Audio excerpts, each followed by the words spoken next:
রাসূল করিম সাল্লাল্লাহু আলাইহি ওয়াসাল্লাম বলেন, তোমরা আমার কাছে বায়াত গ্রহণ করো, বায়ুনি আলা আল্লা তুশরিকু বিহি শাইআ।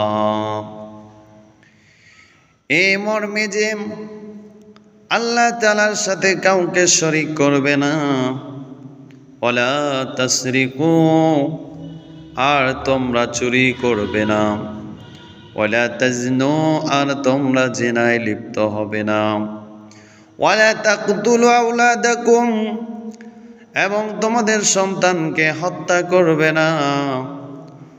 আল্লাহর নবী সাহাবীদের কাছে এই মর্মে বায়াত নিয়েছেন। সাহাবায়ে কেরাম রিদওয়ানুল্লাহি তাআলা আলাইহি আজমাইন রাসূল সাল্লাল্লাহু আলাইহি সাল্লামের কাছে এ ব্যাপারে বায়াত করেছেন।